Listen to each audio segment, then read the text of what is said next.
मैं बर्दाश्त ही नहीं कर सका, मैंने उसे बंद कर दी। वो बहुत बड़ा नाम है, बहुत बड़े लोग हैं, बिल्कुल बिल्कुल। उनको समझने के लिए, पढ़ने के लिए इतनी सेंस होनी चाहिए। अब अल्लाह का शुक्र है, अब एक शायर ऐसा होता है जो मैं बता रहा था। दूसरी किस्म ये है कि कुछ लोग कुछ गमों की वजह से शायर चोट खा बनते के हैं, शायर बनते हैं। चोट खा के शायर बनते हाँ। हैं। उसका नाम मैं बताऊं, जैसे सागर सिद्दीकी साहब हम्म, एक करोड़पति फैमिली से ताल्लुक़ रखते थे, दिल टूट गया, दाता दरबार पर आकर बैठ गए, नशा करने लगे। उसके बाद फिर जो आपने शायरी की, सारी दुनिया जानती है कि क्या शायरी सागर सिद्दीकी ने की, सारी दुनिया को पता है।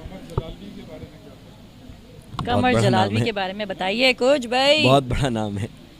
मैं अच्छा, मुझे कभी कभार, मैंने कभी नहीं सोचा था, मैं सच बताऊं लिटरली, मैं जब 9th क्लास में था ना, उससे पहले तक मैं समझता था यार ये अजीब पागल किस्म के लोग होते हैं शायर, इतनी मोटी मोटी 400-400 पेज की किताब लिखते हैं और इतनी किताबें पढ़ते कैसे होंगे, कौन पढ़ता होगा। जब 9th क्लास में आए तो 9th की उर्दू में मिर्ज़ा गालिब से रूबरू हुए। वाह भाई। वहाँ मीर तकी मीर साहब भी मौजूद थे, उनके साथ मीर दर्द साहब की गज़लें भी थीं। उस वक्त तो वो काफ़ी ऊंचाई से जाती रहीं, कुछ समझ नहीं आता था, तशरीह की, पेपर क्लियर किए। फिर बाद में जब ज़िंदगी ने अपनी सच्चाइयों से रूबरू कराया ना, तब कलम उठा, और कलम उठा फिर कुछ वालदा की शान में। मैं सबसे ज़्यादा जो पसंद करता हूँ वो मुनव्वर राना साहब को करता हूँ। अल्लाह पाक उनकी कब्रों पे करोड़ रहमतों का नुज़ूल फरमाए। वो माँ की शान में जो कुछ लिख गए, ना उसके बराबर कोई लिख सकता है, ना उनके बाद कोई लिख सकता है। कि एक जगह फरमाने लगे कि किसी के हिस्से में मकान आया, किसी के हिस्से में दुकान आई, मैं घर में सबसे छोटा था, मेरे हिस्से में माँ आई। तो मुनव्वर राना साहब की शायरी, अच्छा उससे मैंने बहुत कुछ सीखा। तो मैंने एक कता कहा, बस वो कता मैं आपको सुनाऊं कि ये जो सारे जग में मेरी इज़्ज़त है, ये जो सारे जग में मेरी इज़्ज़त है, ये मेरे माँ बाबा की तरबियत है। ये जो सारे जग में मेरी इज़्ज़त है, ये मेरे माँ बाबा की तरबियत है। और सोचो लोगों माँ के सर पे क्या होगा, सोचो लोगों माँ के सर पे क्या होगा, जब माँ के कदमों के नीचे जन्नत है। वाह भाई वाह, बहुत उम्दा, बहुत उम्दा। और जनाब लाइफ स्टाइल रेडियो आप आज सुन भी रहे हैं, सुनते तो हैं बिल्कुल, आज देख भी रहे हैं, और यहाँ पे ज़बरदस्ती गैदरिंग है। और आप लोग सोच रहे होंगे कि अब लाइफ स्टाइल रेडियो को कोई मुशायरा भी अरेंज करना चाहिए, क्योंकि इतना टैलेंट मौजूद है माशाल्लाह। एमजेस हमारे पास इतने टैलेंटेड एमजेस हैं हमारे पास कि मुशायरा भी हम जल्द आप लोगों के लिए लेकर के आएंगे। अच्छा, आप लोगों ने हमें मैसेजेस भी किए हैं, जिन लोगों ने हमें मैसेजेस किए हैं थैंक यू सो मच, बहुत बहुत शुक्रिया। मोहम्मद इब्राहिम सोमरो साहब ने हमें मैसेज किया है और लिखते हैं अस्सलाम वालेकुम। वालेकुम अस्सलाम लाइफ स्टाइल रेडियो नेटवर्क। और मज़ीद लिखते हैं कि life style radio network team सब दोस्तों को सलाम, वालेकुम अस्सलाम। और भिट शाह से आपने हमें कमेंट किया है, thank you so much भिट Shah से, आप हमें सुन रहे हैं, देख रहे हैं, बहुत शुक्रिया। अच्छा, नाजिया अवान कहती हैं होस्ट नेम, तो होस्ट कौन से वाले होस्ट का नेम पूछ रही हैं नाजिया साहिबा आप हैं? अरशद अवान साहब का नाम पूछ रही हैं आप? जी बिल्कुल, मेरे बिल्कुल लेफ्ट में जो है वो अरशद अवान साहब हैं, और राइट में जो है रियाजुद्दीन साहब हैं, और जो उनके जो नेक्स्ट हैं वो हैं रमीज़ साहब।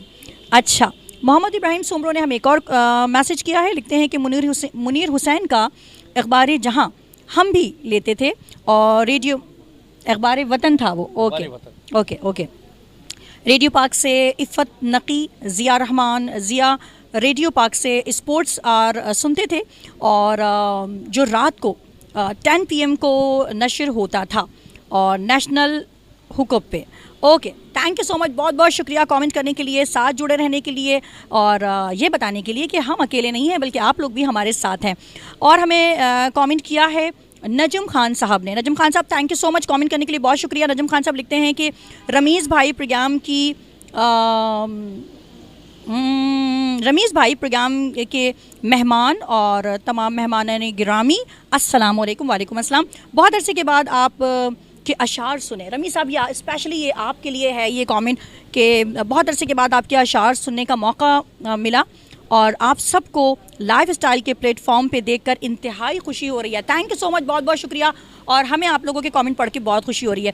अच्छा, थोड़ा सा अब हम कमेंट को यहाँ पे रोकेंगे और फिर मज़ीद हम बात करेंगे। आज हम ईद स्पेशल प्रोग्राम भी है, और अरशद अवान साहब को वेलकम भी हमने किया है। अब हम यहाँ थोड़ा सा ईद के टॉपिक पे आ जाते हैं कि अरशद अवान साहब ने बहुत सी ईदें पाकिस्तान में भी मनाई हैं अल्हम्दुलिल्लाह, और मैनचेस्टर में भी मनाई है। बिल्कुल जी। तो इनसे हम पूछते हैं कि क्या फ़र्क है, क्या चीज़ है या क्या कमी है जो आपको वहाँ फील होती है? बहुत ही आसान उसका एक सेंटेंस में, ईद पाकिस्तान में होती है, वहाँ मैं सिर्फ नमाज पढ़ने जाता हूँ। अरे भाई वाह, अरे भाई वाह, उम्दा उम्दा, बहुत उम्दा। एल्फर्ड में तो महसूस होता है वहाँ पे जो मैनचेस्टर में चांद रात होती है। मैनचेस्टर में भी अच्छी खासी तादाद है पाकिस्तानियों की खास तौर पे, और बाजार भी लगते हैं, और मसाजिद भी हैं, अब तो और बाकायदा मेहंदी जी, लगाई जी। जाती है, बड़ा चूड़ियाँ वड़ियाँ पहनी बल्कि जाती मैं हैं। आपको थोड़ा और उसको ऐड ऑन कर दूं कि अब वहाँ पर भी माशाल्लाह एक से ज़्यादा ईदें होती हैं। जी बिल्कुल, हाँ ये जो है ये हम जहाँ पाकिस्तानी होते हैं वहाँ हम ज़रूर अपना रंग दिखाते हैं कि देखिए जी आप वो एक दिन छुप नहीं सकते जी, और हमें कुछ छुपा नहीं सकता, हमें कुछ छुपा नहीं सकता और हमें कोई दबा नहीं ईदें भी सकता। हैं, ईदें भी हैं, वहाँ पे मेहंदी भी है, वहाँ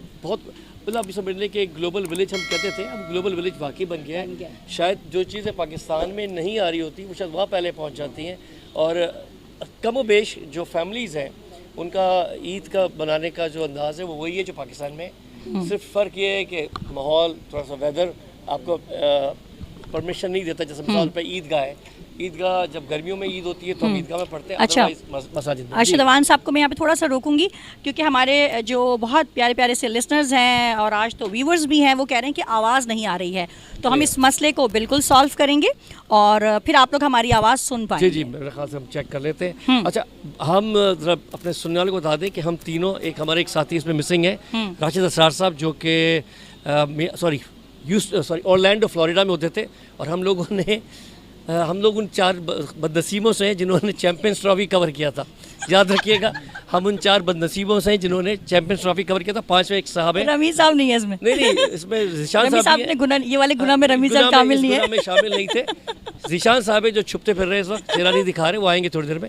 और काफ़ी हमारी जिसे कहते हैं कि एक बहुत अच्छी अंडरस्टैंडिंग रही, बहुत अच्छी एक लिमिट रही। इसमें पाकिस्तान के मैचेस भी थे जिनका कोई जिक्र नहीं करेगा, ये हमारे दरमियान तय था कि जो पाकिस्तान के मैचेस होंगे उनके बारे में कोई बात नहीं करेगा, और करनी भी नहीं चाहिए। बात ये है कि जब क्रिकेट की बात होती है तो बात निकलेगी तो फिर दूर तक जाएगी। मैं कह रहा हूँ दूर तक नहीं बल्कि बहुत दूर तक जाएगी, क्योंकि उन जिन लोगों ने उस प्रोग्राम को सुना होगा, क्योंकि राशिद साहब मौजूद नहीं है अनफॉर्चुनेटली, वो ऑरलैंडो में है, क्योंकि अगर आप उनके कमेंट सुनते तो शायद उसके बाद आपका ये ख्याल होता कि पाकिस्तान से क्रिकेट को ख़त्म कर देना चाहिए, नीच तो नाबूद कर देना चाहिए। लेकिन चेक एंड बैलेंस तो होना चाहिए, क्रिकेट ख़त्म नहीं होनी चाहिए, चेक एंड बैलेंस होना चाहिए।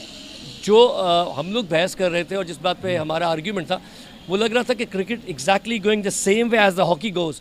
अब मुझे बताएं, हमें जितने लोग यहाँ बैठे हुए, मुझे हॉकी के 4 प्लेयरों के नाम बता दो जो करंट टीम में है, किसी को नहीं पता होगा, और यही वक्त आने वाला है क्रिकेट पे अगर हमने तवज्जो नहीं दी। आप कह रहे हैं वक्त आने वाला है? अब अगर आप अगर आप मतलब ये कि घरों में चले जाएं तो वो बच्चे जो ज़ौक़ और शौक़ से आज से 6 महीने पहले क्रिकेट देखते थे, अब उनका दिल भी उचाट हो गया और वो नहीं देखते। उन्हें वो कहते हैं कि हमें रिजल्ट पता है कि क्या होगा। मुझे ये तो पता है कि रियाज साहब को परसों के मैच का स्कोर पता होगा, विनर मुझको नहीं पता। ओह गॉड। भाई देखें, रिजल्ट या स्कोर पता हो या ना पता हो, लेकिन ये पता है कि नतीजा क्या था। हम जीतने की जद्दोजहद आइंदा भी करते रहेंगे, जीते नहीं है, जीतेंगे नहीं जी, तो फिर जीत भी जाएंगे। मैं फिर वो बात जा रहा हूँ, उन 4 बदनसीबों में एक मैं शामिल था। ये तो पाकिस्तान को फेवर कर रहे थे, मैं वो बदनसीब था जो पाकिस्तान के साथ इंग्लैंड को फेवर कर रहा था। मतलब उनके हाल तो हमसे भी बुरा था। नहीं, करना भी चाहिए, इसलिए कि क्रिकेट जो है वहीं से शुरू हुई थी। जी जी, तो वहाँ से उनको तो मतलब करना चाहिए। जी जी, नहीं उनको तो करना चाहिए था, मगर मेरी बदकिस्मती देखी कि जो 2 टीमें थी वो दोनों ही क्वालिफाई तो बहुत दूर की बात है जी, और बल्कि एक में थोड़ी सी गैरत थी तो उस कप्तान ने इस्तीफा भी दे दिया। बहुत बड़ी बात है। और ये मैं समझता हूँ कि जो उन्होंने एग्जाम्पल सेट की है, तो ये अखलाकी जुर्रत जो है हमारे मतलब खिलाड़ियों में भी होनी चाहिए कि हम 4-1 से जो है वो न्यूजीलैंड के ख़िलाफ़ हार गए और फिर 3-0 से हम वाइट वॉश हो गए। तो कम से कम यही हो जाता कि यार मैं 2 महीने के लिए साइडलाइन हो जाता हूँ। कम से कम इतनी इखलाकी जरूरत होनी चाहिए। तो ये जितने भी आप सहाफ़ी थे, बशमूल जैसे आप बड़े बड़े नाम में लेना चाहूँगा, मिर्ज़ा इकबाल बेग हैं, अब्दुल माजिद भट्टी साहब हैं, आप हैं, बहुत सबका एक ही स्टेटमेंट था, किसी का स्टेटमेंट डिफरेंट नहीं था, और सबका स्टेटमेंट ये था कि इनको रेस्ट दिया जाए और टीम चेंज की जाए। Nothing happen. कोई एक उन 2 प्लेयर्स को निकाला गया जिनका नाम ही नहीं था, हसनैन नहीं। देखें, अगर आप T20 अगर आप हार गए तो वो तो नए लड़के थे, नया एनवायरनमेंट था, नई कंडीशंस थी, और आप जो नए लड़के होते हैं जूनियर, जब वो बैरून मुल्क जाते हैं नई कंडीशन में, तो उनके लिए आप इतना मार्जिन और प्रोविजन आपको रखना चाहिए कि हार भी सकते हैं। लेकिन 4-1 से डिफीट जो है बहुत ज़्यादा थी, लेकिन ODI में कम से कम ऐसा नहीं होना चाहिए था, इसलिए कि कमोबेश प्लेयर। फिर आप ये देखें कि न्यूजीलैंड के 7 रेगुलर खिलाड़ी नहीं थे। बिल्कुल, ठीक है नहीं, it's a third tier team, that's what they said. ये थर्ड टियर टीम थी न्यूजीलैंड की, बिल्कुल ये सेकंड भी नहीं थी, बिल्कुल, ये थर्ड टियर टीम थी। और माशाल्लाह चूंकि उनका सिस्टम बहुत अच्छा है, एग्जैक्टली वहाँ पे जाहिर है जो है हॉनेस्टी है और मेरिट है, नेपोटिज्म नहीं है। और वो लड़के जो थे जाहिर लाइन में थे, जब उनको मौका मिला तो उन्होंने अपना मतलब है कि अच्छा, एक छोटा सा मैं यहाँ पे लतीफ़ा कर देता हूँ आपके साथ। जी बिल्कुल। शुएब जट साहब एक हाँ। बहुत अच्छे प्रेजेंटर हैं, आप ही की और हमारी बरादरी के हैं, बल्कि आपकी बरादरी के ज़्यादा हैं। उन्होंने कल एक ट्वीट की, जी जी, उन्होंने ट्वीट की, एक साहब की तस्वीर लगाई, कहा कि मैं लिख के ले ले, ये आपका अगला कप्तान होगा और एक ब्रेव बाप का ब्रेव बेटा। आप इमेजिन नहीं करें कि तस्वीर किसकी थी, वो आज़म खान की थी। सही। और मुझे पूरा यकीन है वो होगा, जिस तरह से यहाँ पे नेपोटिज्म है। तो आप क्या समझते हैं इतनी चेंजेस आ जाएंगी पाकिस्तान में 360 कि आज़म खान को कप्तान बना दिया जाएगा? नहीं, मेरे ख्याल से ऐसा नहीं होगा। अगर उसकी परफॉर्मेंस देखें, क्रिकेट एक ऐसा खेल है कि जब आप मैदान में उतरते हैं तो आप एक्सपोज हो जाते हैं, ठीक है ना। तो उसमें मतलब आप उसकी मिसाल बेहतरीन ये है कि जब उनकी परफॉर्मेंस अच्छी नहीं थी तो उनके जो वालिद की जो रिश्ता है वो काम नहीं आया, जाहिर है वो बाहर हो गए टीम। एग्जैक्टली, ठीक है ना। तो मैं ये समझता हूँ जब कोई प्लेयर आता है कोई बड़े टेस्ट क्रिकेटर का, तो उस पर इस तरह के इल्ज़ाम भी नहीं लगने चाहिए। हाँ, परफॉर्मेंस आप देखें, अगर अच्छी परफॉर्मेंस है तो कंटिन्यू करें, और अगर परफॉर्मेंस नहीं है तो फिर दूसरे को चांस दें। तो जो आप अभी बात कर रहे थे कि मेरिट होनी चाहिए, हम भी यही कह रहे थे, और नेपोटिज्म नहीं होनी चाहिए। तो अगर हमारा सिस्टम सही है और हम इन चीज़ों पे कंसंट्रेट और फोकस करें तो मैं ही समझता हूँ कि हर चीज़ ठीक हो सकती है। लेकिन नीयतें अगर सही होंगी तो सारी चीज़ें सही होंगी। चांसेस हैं जी, चांसेस नजर आते हैं आपको? देखिए जो हालात चल रहे हैं। और मैं एक बात और कहूँगा, वैसे तो मैं ऑप्टिमिस्टिक हूँ हर मामले में, लेकिन मैं ये समझता हूँ कि बड़ा सॉरी टू से विद ऑल ड्यू रिस्पेक्ट हमारे जो लोग सुन रहे हैं उनसे भी, कि हमारे माशरे की इखलाकी अक़दार जो है वह कोलैप्स कर गई हैं, और ज़िंदगी के मुख्तलिफ शोबे में उसका जो है रिफ्लेक्शन है। और कोई इदारा या वो लोग भी जो मतलब इस मनसब पे फाइज हैं वो इससे बाहर नहीं है, चाहे वो कोई भी हो। बहुत कम लोग ऐसे हैं जो मतलब मेरिट का और मतलब इन चीज़ों का ख्याल रखते हैं और उसको लेके आगे चलते हैं। वरना मैं ये समझता हूँ कि मामला जो हैं बिगड़ गए, और इसके लिए एक बहुत ही मैं समझता हूँ जिहाद की ज़रूरत है। सही। अच्छा, हम चूँकि रमीज़ को इन्वॉल्व नहीं कर रहे, तो रमीज़ से मैं एक सवाल पूछना चाहूँगा। मतलब हम तो खेलों की बात कर रहे हैं, मतलब आप दिल के खेल के अलावा और कोई खेल खेलते हैं? तो ये आपसे किसने कहा कि मैं दिलों का खेल खेलता हूँ? शायर है, शायरी बता रही है। शायर है भाई। शायर ज़रूरी नहीं है। Oh my God, good one. भाई मैं आज से 5 साल पहले क्लीन बोल्ड हो चुका हूँ अल्हम्दुलिल्लाह। क्लीन बोल हो चुके, बिल्कुल क्लीन बोल्ड हो चुका हूँ और 2 कप भी जीत चुका हूँ अल्हम्दुलिल्लाह। समझ में आ रहा है, काफ़ी हद तक लोगों को समझ में आ गया होगा। हाँ हाँ, तो अल्लाह का लाख लाख शुक्र एहसान है। आपको कन्वर्सेशन में रखना है, तो मैंने कहा पूछ रहे हैं कि खेल से नहीं, तो दिलों से खेल का कोई ताल्लुक़ नहीं है। रही बात शायरी की, तो ज़रूरी नहीं होता कि आपका और भी गम ज़माने में मोहब्बत के सिवा ये ज़रूरी नहीं है कि आपका दिल टूटेगा तो ही आप शायर बनेंगे, ठीक है, या लड़की छोड़ के जाएगी तो ही आप शायर बनेंगे। टूटने की जो बात है सिर्फ शायरी तक है, वरना मतलब प्रैक्टिकल लाइफ में ऐसा कुछ है ही नहीं, है नहीं। क्या कह रहे हैं? सॉरी, मैं कह रहा हूँ ये दिल टूटना जो है शायरी की हद तक महदूद है, वरना ऐसा प्रैक्टिकल लाइफ में प्रैक्टिकल लाइफ में लोग प्रैक्टिकल बहुत हैं। अच्छा, वो एक शेर है बड़ा खूबसूरत के, वो प्रैक्टिकल लाइफ में लोग प्रैक्टिकल बहुत हैं। बड़ा खूबसूरत शेर है ना कि तू है हर जाई तो फिर अपना भी ये तौर सही, तू नहीं और सही और नहीं और सही। तो आजकल लोग प्रैक्टिकल लाइफ में प्रैक्टिकल बहुत है ना, तो लोगों को टेंशन नहीं है। आज वो चक्कर नहीं है कि जी किसी एक की मोहब्बत में गिरफ्तार हैं। और मैं तो कहता हूँ बेवकूफ़ हैं वो लोग जो किसी एक की मोहब्बत के चक्कर में ज़िंदगी बर्बाद कर लें। नहीं, लड़की के वो ज़माना जो था बड़ा स्लो था और उस वक्त ये फैसिलिटीज़ नहीं थी, तो लोगों की मतलब दिलचस्पियाँ जो थी महदूद थी। अब ये वो तो लोग कमेंट किया है और लिखती हैं कि अरशद अवान भाई इज़ अ रीनोन्ड नेम। बिल्कुल एग्रीड, हमने तो नहीं कहा भाई, मैं एग्रीड भाई, हम तो मान रहे हैं। डिफेंस के वो किस एंगल से उतारी, हाँ ये ये मैसेज करके ही बताना, पूछना पड़ेगा उनसे। पॉजिटिव है क्या नेगेटिव है, हाँ। I'll try my best। गुमान तो पॉजिटिव अच्छा ही करना चाहिए ना, मैं अपने आप को गुमान अच्छा। ये भी सही है, हर बंदा अपने आप को जानता है, ये भी सही है। बिल्कुल, आप हमें कमेंट कर सकते हैं, आपके कमेंट को हम आज के इस स्पेशल ईद शो में और वेलकम पार्टी में बिल्कुल शामिल करेंगे। और साथ रहिए, साथ दीजिए, अपने होने का एहसास दीजिए। स्पोर्ट पे भी बात हो रही है, ईद के हवाले से भी बात हो रही है। अच्छा, अब मैं रियाज साहब से पूछना चाहूँगी कि बचपन की ईद अभी भी वैसी है या वैसे होती तो नहीं है? बचपन की ईद बड़े होके नहीं होती। देखिए, ज़िंदगी के फेसेस होते हैं और जितनी समझ होती है तो उस दायरे में रह के इंसान जो है आगे बढ़ता है। और जैसे जैसे मतलब अल्लाह ताला आपको इज़्ज़त देता है और ज़ाहिर है मतलब ये कि आगे बढ़ते हैं तो वो सारी चीज़ें जो हैं चेंज हो जाती हैं, फिर आदमी रियलिस्टिक हो जाता है। तो मैं समझता हूँ कि बचपन की ईद का जो था वो एक अपना मज़ा था, नो डाउट। और वो बड़ी, अगर अब हम सोचें उन चीज़ों को तो बड़ी मासूम सी ख्वाहिशें हुआ करती थी, लेकिन उन ख्वाहिशों को जब हम पूरा करते थे तो बड़ा इन्जॉय करते थे, बड़ा अच्छा लगता था। अब जैसे जैसे ज़माना आगे गुज़र रहा है और आज के इस जदीद और तरक्की याफ्ता दौर में और उसके साथ साथ जो नफ्सा नफ्सी का आलम है, तो मैं ये समझता हूँ कि उन तमाम चीज़ों को देख के जो है बड़ा एहतियात से आगे बढ़ना पड़ता है। और वो वाली चीज़ें तो मेरे ख़्याल से खाल खाल नज़र आती हैं, लेकिन बहरहाल इंसान है, ज़िंदगी है, तो ये सारी चीज़ें जो हैं उसी तरह से आगे चलती रहती हैं। कोशिश की जाती है हर इंसान अपने दायरे में रहते हुए कि बेहतर से बेहतर ईद गुजारे और मतलब इन्वॉल्व हो उसमें। बिल्कुल, ज़िंदगी के रंग हैं। रमीज़ साहब, शायरी तो आपसे बहुत सुन ली। अब बताइए, बचपन में ईदी मिल जाती थी खुद ही या झगड़ा वगड़ा करके ईदी लेनी पड़ती थी? नहीं अल्हम्दुलिल्लाह मिल जाती थी। ईदी। आप वैसे काफ़ी बचपन में शरीफ तो मिल बच्चे लग जाती रहे हैं थी। मुझे।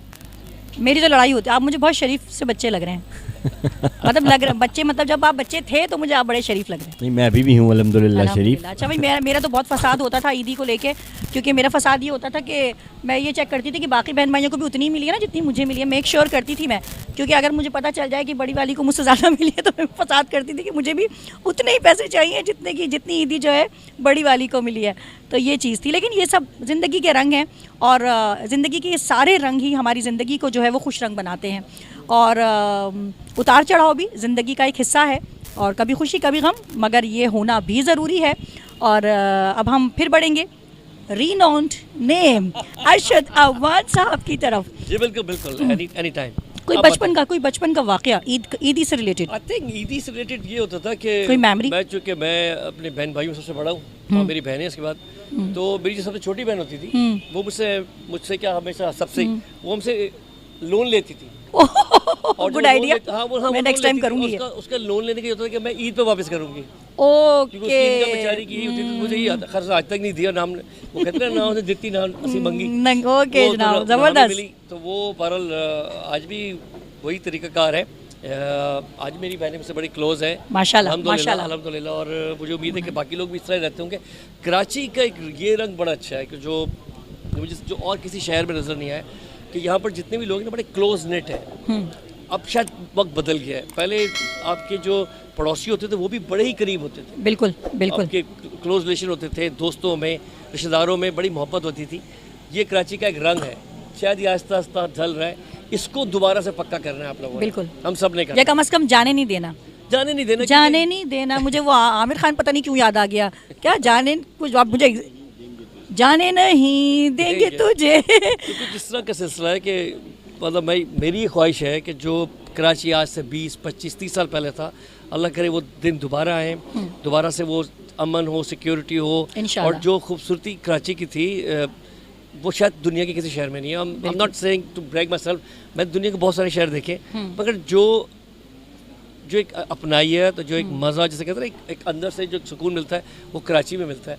अब वो आहिस्ता आहिस्ता ऐसा लग रहा है कि बदलता जा रहा है। हम मॉडर्नाइजेशन के नाम पर बहुत सारी चीज़ें तब्दील तो कर रहे हैं। आज मैं एक रोड से आया तो बिल्कुल खुदा पड़ा हुआ था, मगर हम मॉडर्नाइजेशन ज़रूर करें, मगर हम जो पुराने हमारे जैसे कहते हैं ना एंटीक या जो हमारी विंटेज है उन वैल्यूज़ को ना ख़त्म करें प्लीज़। बिल्कुल। एक दरख्त था जो मुझे याद है, जब मैं छोटा सा था, गुरु मंदिर पे एक दरख्त था जो कि पीपल का दरख्त था, इसमें बहुत लंबी लंबी जड़ें होती थी।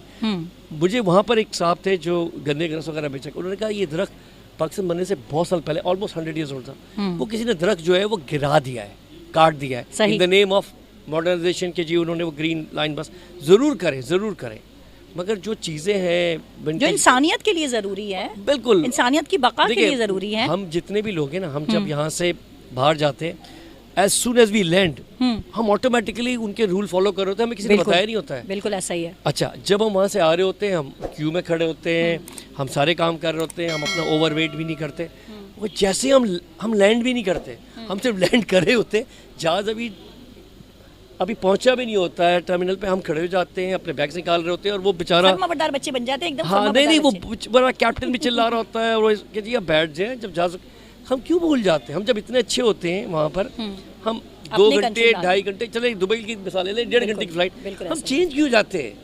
हम वहाँ से अच्छे आए तो हम यहाँ भी तो अच्छे रह सकते हैं। बिल्कुल, हर मुल्क का और हर शहर का मौसम अलग होता है, उसी में ढल जाते हैं। मगर हम तो वही है ना, हम तो वही हैं, हम अगर हम वहाँ पर भी इतने नहीं उसूल पसंद हैं, वो तो कवानीन है ना, वहाँ पे सिस्टम है ना। तो सर वो कुछ चीज़ें तो कवानीन से हट करें, जिसको हम क्या कह रहे हैं, देखिए वहाँ सबके लिए एक ही कानून है ना, क्या कहेंगे उर्दू में हम, इखलाकियात कह सकते हैं, और वहाँ पे एथिक्स जो हम कहते हैं, वहाँ पे सबके लिए एक ही कानून है ना। नहीं बात हो रही है एथिक्स की, हम कानून की बात नहीं कर रहे हैं। मैं एक बात आपको बताऊँ ना, हम सब जो है ना कैमरे को देख के बात करते हैं। अच्छा हमारे देखिए, listeners कह रहे हैं ये हमें तो देख नहीं रहे, तो और listeners भी, सॉरी व्यूअर्स भी कह रहे हैं ये हमें तो देख नहीं रहे, आपस में बातें कर रहे हैं, तो हम फिर यहाँ क्या कर रहे हैं। और मैं आप लोगों को बताना चाहूँगी कि रोजी मसरूर भी हमें इस वक्त देख भी रही हैं, सुन भी रही हैं। थैंक यू सो मच रोजी मसरूर, माइक याद आ गया मुझे। थैंक यू सो मच रोजी मसरूर, मैसेज करने के लिए बहुत शुक्रिया, साथ देने के लिए, साथ निभाने के लिए बहुत शुक्रिया जी। अब रोजी सब कैमरे की तरफ मसरूर, देख के बात करेंगे जी। रमी साहब क्या कह रहे थे आप? रोजी मसरूर साहिबा के अलावा जो है वो ज़ुनूरैन कादरी जो है वो भी मौजूद हैं फेसबुक पर लाइव वेलकम, इस वक्त। Thank you. वो मेरे साहबजादे हैं, वो बड़े वाले, माशाल्लाह वो माशाल्लाह, घर बैठे देख रहे हैं आप बाबा तो वैसे को खुद अपने। अभी मुझे साहबजादे से पता नहीं नहीं, मेरी मेरा नजर आई, बेटा मैंने है चश्मा बड़ा नहीं वो, लगाया आज अपना भाई। और वो बैठा हुआ दिख रहा है। अच्छा बहरहाल, तो जो बात कर रहे थे ना इखलाकियात की, सारी बात ये कि हम पाकिस्तानी कौम है ना, और मैं सच बताऊं, डंडे के बगैर हम चलते नहीं हैं। बाहर ममालिक में ऐसा है कि आपने, अगर आप दुबई की बात कर रहे थे, अगर 40 to 50 की स्पीड आप करेंगे तो वो पीछे से आ जाते हैं, चालान दो भाई। आप चाहे किसी मिनिस्टर के लड़के हो, चाहे आप कोई भी हो, व्हाटएवर, आप एक आम आदमी हो, चाहे आप एक मजदूर हैं या आप एक मिनिस्टर हैं, आपने चालान देना है ओवर स्पीडिंग का वहाँ पर। एक बात और है, मतलब इसमें कोई शक नहीं है कि हमारे जितने भी मतलब डिपार्टमेंट्स हैं उसमें मतलब अच्छे लोग भी हैं, जैसे पुलिस है, बड़े अच्छे लोग हैं, नेक लोग हैं, बिल्कुल सही है, लेकिन बिल्कुल वहाँ सही, रिश्वत नहीं है, रिश्वत नहीं है, लेकिन यहाँ तो है ना, जरा ख्याल रखिएगा। यहाँ तो है ना, यहाँ तो है ना, यहाँ बहुत आम भी है। नहीं, यहाँ पे अच्छे लोग भी हैं, ऐसे भी अच्छे हैं जो लोग नहीं भी हैं, लेते, जरूरी नहीं है ऐसे भी कि हैं जो मैं लेते खाली हैं। नेगेटिव बात नहीं कर रहा। हाँ। यहाँ बहुत अच्छे लोग भी हैं, हाँ। बहुत बुरे लोग भी हैं, लेकिन मैं आपको एक बात मिसाल के तौर पे समझाऊँ ना, आप कभी सड़कों पर जाएं तो आप जो गाड़ियाँ देखते हैं ना चलते हुए, तो गाड़ी की जो लेन है ना, लोगों को इतनी भी सेंस नहीं है। इतना ज़रूर पता है लोगों को, मैं बहुत माजरत चाहता हूँ लेकिन सच बात कहने की मेरी आदत है, लोगों को इतना पता है कि गाड़ी चलती ऐसे है, इस बात का शऊर नहीं है कि चलानी कैसे है, इस बात की तमीज़ नहीं है कि गाड़ी को चलाना कैसे, किस लेन में गाड़ी चलानी है। राइट लेन में अगर आप हैं और आपने मुड़ना लेफ़्ट पे है, तो आपको उसूलन तो लेफ़्ट लेन में गाड़ी चलानी चाहिए ना। वो राइट लेन में गाड़ी है और फिर उसके बाद बिल्कुल अचानक जब आप जहाँ पर आपने मुड़ना है वहाँ का आपने इंडिकेटर दिया और जनाब बीच में से ही आप ऐसे ही उल्टे हाथ पे ही, तो गाड़ी चलाना कैसे है ये सीखना चाहिए। गाड़ी चलती कैसे है ये तो सबको पता है, सारी बात ये है। और दूसरा ये कि बीच रोड पे गाड़ी पार्क की, फ्रूट ले रहे खड़े हुए, पीछे जो बेचारे आ रहे गाड़ी वाले वो बेचारे फंसे हुए। नहीं तो यहाँ पे तमाम शहरों में जितने भी बड़े शहर हैं, आधी सड़कों पे तो खोंचे वाले बेचारों को एकोमोडेट और फैसिलिटेट किया जाता है। वो बेचारे खुद नहीं खड़े होते बल्कि उनको बाकायदा खड़ा किया जाता है। बाकी बातें आप खुद समझ सकते हैं। हाँ बिल्कुल ऐसे ही है, ठीक है ना? भाई खड़ा नहीं करेंगे तो दिहाड़ी कहाँ से लगेगी, उनकी भी और अपनी भी। तो दिहाड़ी ने सवाल हमारा दिहाड़ी बड़ा का जो है है ना, ना खाना खराब किया अपनी हुआ भी और उनकी भी। अगर ठेले ना लगवाएंगे तो उनकी दिहाड़ी नहीं लगेगी, उनकी नहीं लगेगी तो हमारी भी नहीं लगेगी। है। अच्छा जनाब, और हमारी जो लिस्टर है रोजी मसरूर, वो कहती हैं, क्या कह रही हैं कि रमीश राजा को सलाम दुआ। रमीश राजा हैं आप? रमीश भाई राजा कहाँ ये लिखा है? मैं नहीं बैठ रही भाई। रमीश कादरी रमीश है भाई, राजा क्यों राजा लिखा है? कहाँ लिखा है? मेरे पास ये मैसेज मौजूद ही नहीं है। ओ रमीश राजा, वो हमारे जो वो है ना रमीश राजा। हाँ, लेकिन मुझे अच्छा लगा रमीश राजा। एक रमीश good राजा name। उन्होंने इसलिए लिखा है कि हाँ। वो 101 पे मेरी लिसनर अच्छा है। लेकिन ओके, वो तो रमीश राजा साहब आपको सलाम कह रही हैं रोजी मसरूर। जी वालेकुम उधर अस्सलाम। कैमरे की तरफ देख के गई है। हम आपको बार देंगे, जी, आपके वालेकुम जितने भी लोग हैं वो सब जाग रहे हैं माशाल्लाह। अच्छा रोज़ी मसूर, हमारी दुआएं आपके हस्बैंड के साथ हैं, अल्लाह पाक उन्हें अच्छी सेहत लंबी ज़िंदगी दे, आमीन, आमीन सुमा आमीन। आमीन। परेशान नहीं हो, मुश्किलात भी ज़िंदगी के रंगों में से एक रंग है। मुश्किलात आती हैं, अपना टाइम पूरा करती हैं और फिर चली जाती हैं। बस दुआओं का ज़ख़ीरा ज़्यादा से ज़्यादा जमा करें और हमारी दुआएं आपके साथ हैं। थैंक यू सो मच, बहुत शुक्रिया कमेंट करने के लिए। और रोजी मसूर कह रही हैं रमीज़ ने बिल्कुल सही कहा, तो वाटर कूलर हम देंगे रमीज़ को। रमीज़ आप जाते हुए प्लीज़ वाटर कूलर ले जाइएगा, वो रखा हुआ है ना साइड में, हाँ जी वो प्लीज़ बिल्कुल आप ले ले जाएंगे, जाइए। बहुत शुक्रिया। थैंक यू सो मच रोजी मसूर साहिबा, बहुत बहुत शुक्रिया, इतने अच्छे अच्छे मज़े की कमेंट आप लोग कर रहे हैं, बहुत अच्छा लग रहा है। और यहाँ पे हम एक ईद मिलन पार्टी है और हम एक वेलकम पार्टी भी है। जनाब अरशद अवान साहब जो मैनचेस्टर से इस वक्त हमारे साथ कराची में बैठे हुए हैं। और कहाँ बैठे हुए हैं? जी हम लोग बैठे हुए हैं छोटू चाय वाला इन बहादराबाद। इन बहादराबाद। मैं चूँकि हमेशा प्रेजेंट करता हूँ प्रोग्राम, तो मैं कहता हूँ जी most happening city in the world, I think I am wrong, the most happening city in the world is Karachi, और specially the most happening place at the moment is Chhotu Chai Wala. अगर आप करीब जवार में हैं, you're around the area, please do come around. और मुझे जिस तरह यहाँ लोगों की तादाद आते हुए नज़र आ रही है, लगता है ये कि इनका मेन्यू भी बहुत अच्छा है और शायद ये काफ़ी टेस्टी भी है और लगता है कि इकोनॉमिकल भी होंगे। तो please do come around and enjoy Chhotu Chai Wala. छोटू चाय वाला। अच्छा, यहाँ पे अगर हम अपने प्रोड्यूसर साहब से पूछते हैं कि क्या हम एक ब्रेक ले सकते हैं, प्रोड्यूसर साहब क्या हम एक ब्रेक ले सकते हैं? जी अगर हमें परमिशन मिल जाती है तो हम, जी हाँ बिल्कुल हमें परमिशन मिल गई है। प्रोड्यूसर साहब ज़ीशान रिजवी साहब कह रहे हैं बिल्कुल ब्रेक लेते हैं। ब्रेक के कुछ देर के बाद हम लोग वापस आएंगे। So keep watching lifestyle radio. Thank you. All right जनाब, तमाम देखने वालों को एक बार फिर एमजे रमीज़ कादरी और लाइफस्टाइल रेडियो की टीम की जानिब से अस्सलाम वालेकुम। एक बार फिर आप तमाम दोस्तों को खुशामदीद कहते हैं। और मेरे साथ एक और एमजे इस वक्त मौजूद हैं। आप लोग जानते हैं, आवाज़ से तो बाखूबी वाकिफ़ हैं आप लोग। और अगर मैं जहाँ तक तारुफ़ की बात करूँ तो एमजे नोशी हमारे साथ मौजूद हैं और इस वक्त चुपके से मुस्कुरा रही हैं। अभी ये देखें तो थोड़ी बहुत हंस भी रही हैं। मैं बिल्कुल इनकी तरफ चाहूँगा कि इनसे बात की जाए कि नोशी आप यहाँ किस तरह पहुँची। मेरा सबसे पहला सवाल ये है, बासानी आप यहाँ छोटू चाय वाला बहादराबाद आ गई या कहीं कोई मुश्किल आपको पेश आई, ये ज़रूर बताइएगा प्लीज़। सबसे पहले तो अस्सलाम वालेकुम तमाम लिसनर्स को, जो देख रहे हैं उनको भी और जो सुन रहे हैं उनको भी, और सबको बहुत बहुत ईद मुबारक। और सवाल जो रमीज़ भाई का है ना, वो बड़ा ही कुछ ऐसा है कि मैं आराम से नहीं पहुंची, ज़रा मुश्किल से पहुंची हूँ। मैं कहना नहीं चाह रही कि मैं कहाँ हूँ, ठीक है। और बहुत सारे लोग जो है वो बता चुके हैं कि हम कहाँ पे हैं, तो ज़रूरी नहीं है कि मैं भी बताऊँ कि हम कहाँ पे बैठे हैं। और दूसरा ये कि रमीज़ भाई आपका बहुत बहुत शुक्रिया कि आपने मेरा तारुफ कराया, और सब सुनने वालों को सलाम। और मैं अब अरशद भाई को देती हूँ कि अरशद भाई कुछ कहें, जो चीफ गेस्ट हैं हमारे मैनचेस्टर से आए हुए। ये सबसे बड़ा तो इल्ज़ाम है, मैं गेस्ट वेस्ट नहीं हूँ, मैं पार्ट ऑफ द टीम हूँ। और नौशी वेलकम, आपको इस रैंक में देख के खुशी हुई, आपकी आवाज़ सुन के। तो जैसे कहते हैं कि क्या लफ्ज़ कहते हैं, जब हम इंटरटेन हुए, महसूस आवाज़ सुनकर महसूस होते रहते हैं। और आज आपसे बिलमुशाफा जैसे मुलाकात भी हो गई, मेरी उर्दू बिल्कुल सही हो गई है कराची आके, है ना। अच्छा, तो और यकीनन ये बता रहे थे कि कोई आपके साथ कुछ कन्फ्यूजन हो गया, आप शहर के किसी दूसरे हिस्से में चली गई थी, बुखारी वाले पे तो वहाँ पे कैसा रहा प्रोग्राम आपका? मुझे लगा आप वहाँ प्रोग्राम करके आई हैं। ये अच्छा था। अच्छा, वहाँ प्रोग्राम नहीं किया आपने? नहीं, मैंने कहा एक ही प्रोग्राम काफी नहीं, वहाँ प्रोग्राम बढ़ गया। अच्छा, इसलिए कहते हैं ना कि पढ़ लेना चाहिए और सेट नहीं होना चाहिए। चले कोई बात नहीं, आपने सैर कर ली कराची की, इससे बड़ी और क्या। मुझे वो बात याद आ गई, आपने कहा ना वहाँ प्रोग्राम तो बढ़ गया। प्रोग्राम तो बढ़ गया, जी हाँ, ये एक नया एक ट्रेंड आ गया, हैशटैग प्रोग्राम तो बढ़ गया नौशी का। बट नौशी आप प्रेजेंटर भी हैं और एक बहुत ज़बरदस्त किस्म की बेकर भी हैं, ठीक है ना, ये हमें पता है, ये तो बात है। और मैंने तस्वीरें देखी हैं, तो मैं हमने भी तस्वीरों की हद तक तो कह सकता, हमने तस्वीरें देखी, तो वो मतलब जैसे कहते टारगेट पूरा हो गया मेरा, उन्होंने कह दिया कि भेज दूंगी, तो मैं यही चाह रहा था असल में। नहीं, मैंने तो तस्वीर देखी है, माशाल्लाह बहुत ही ज़बरदस्त किस्म की बेकर भी हैं। तो how do you balance your life के, आपका काम भी है, प्रेजेंटर भी हैं, बेकर भी हैं, तो किस तरह चलाती हैं? ये देखें, जो भी लोग लाइफ में काम कर रहे होते हैं ना मुख्तलिफ़ किस्म के, उनको मैनेज करना आता है मुझे लगता है, और वो अगर मैनेज नहीं करेंगे तो कर नहीं सकेंगे वो। तो इस तरह से तो हमें बैलेंस तो करना पड़ता है टाइमिंग्स को अपनी, और वो करना भी चाहिए मेरे ख्याल में। एक अच्छा जो भी 3-4 अगर काम हम कर रहे हैं एक साथ, तो उसको मैनेज किए बगैर, आप टाइम मैनेज किए बगैर किस तरह से आप कर सकते हैं। मुझे लगता है कि जब हम किसी काम से मोहब्बत करते हैं ना, तो हम मैनेज कर लेते हैं।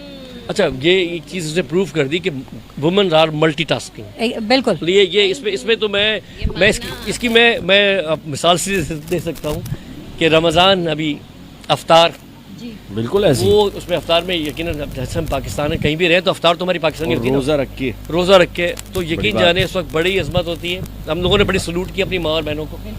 जब इस मामले में बहुत साबिर हैं। कैसे आप लोग कैसे कर ले, तो पराठा ही बन रहा होता है, सालन बन रहा होता है, चाय भी पक रही होती है, और रोज़ा खुलने से पहले वो सब तैयार भी होता है। हमारी तो सारी चीज़ें रह जाती हैं, अजान हो जाती है, उसके बाद से पता चलता है कि जी फ्रूट चाट ही बनी है। रियली नहीं आयशत भाई, वही बात आ गई ना दोबारा से कि जिसका काम होता है ना वो उसको साजे भी और उसको मैनेज करना भी आता है, और आना चाहिए। जो ख़वातीन को बहुत सारे काम करने होते हैं, वो टाइम मैनेज किए बगैर चल ही नहीं सकती हैं, ठीक है ना। बिल्कुल ऐसी, मैं भी सलाम पेश करता हूँ। बिल्कुल। और हमें वक्त से पहले मिल भी जाती हैं। और हम जो है ना, हमें पता होता है कि हम 3 बजे हमें किचन में जाना है। हाँ, हमने एक टाइम जो है वो हर चीज़ का सेट किया होता है ना, आप क्या कहेंगी, बिल्कुल ऐसे ही है ना। और वो उसके बगैर अगर उससे आगे पीछे हो जाते हैं हम, तो कितनी हम मुश्किल में आ जाते हैं कि भाई वो टाइम। इसका मतलब है औरतें जो प्लान करती हैं, बिल्कुल करना पड़ता है। क्या ख्याल है यार, पकौड़े ना हो जाए, लोग 10 मिनट पहले बता रहा होता है या वो कह रहा है चलो ठीक है ऐसे करते हैं। नहीं आयशत भाई, देखिए आप लोग के अपने काम में जो आपके अपने काम है उसको आप लोग मैनेज करके चलते होंगे ना, जो आपके अपने, ठीक है ना, सबके अपने अपने काम होते हैं ना। दरअसल मेरा जो कहने का सारा जो क्या बोलते हैं उसको मुंबा, मेरे कहने का जो सारा मकसद है या मम्बा भी सही, मेरी बात का जो निचोड़ है वो ये है कि जी women are multitasking and they are much better than man. मतलब मुझे इसमें कोई शर्म, कोई आर नहीं है कहने में। बिल्कुल ऐसे ही है, इसमें कोई शक नहीं है। आप मेल शोविनिज्म नहीं है। बहुत सीनियर मोस्ट आरजे हैं रेडियो पाकिस्तान की, और मैं बहुत अरसे से, मैं आज पहली बार बहुत अरसे से, एक मिनट ये रुक जाओ, पहली बार मिला हूँ। एक मिनट बहुत अरसे से क्या मुराद है? मतलब in terms of years, in terms of आप इन टर्म्स ऑफ इयर्स आप बताएं। नहीं आज बताओ यार आप। इतना नहीं, इतनी पुरानी नहीं है ये, फिर इसमें भी आप समझ रहे हैं। हाँ, मुझसे सीनियर है, जो बात है। मैंने रेडियो ज्वाइन की अभी 2 साल हुए हैं एफएम पर। अच्छा ठीक। वेब रेडियोस तो मैं बहुत अरसे से कर रहा हूँ। एफएम की फील्ड में मुझे 2 साल हुए, लेकिन बीना मुझसे ज्यादा सीनियर आरजे है, और मैं बीना सेव्ड अगेन, अदरवाइज आज आपकी एज डिस्क्लोज। बहुत अच्छी आरजे, इसमें कोई शक नहीं है। No doubt और about स्पोर्ट्स के that. मामले There's no में तो बहुत ही अच्छी है। No doubt. तो हमने किए प्रोग्राम मामले में बहुत अच्छी, हैट्स ऑफ टू हर। मतलब खेलने में नहीं, मतलब तबसरे में बात कर रहा हूँ मैं। वो चलें, इस पे बाद में बहस करेंगे। अच्छा, एक चीज़ ऐड कर दें, just for the benefit of people who are listening this और watching this show all the way in England. फिर जो ऐसे सवाल होंगे फिर मुझे आवाज़ भी, सवाल ये, क्योंकि रमीज ने कहा कि बहुत सीनियर है, मतलब ये कितना, मतलब वो एफएम से पहले की बात है जब एएम होता था?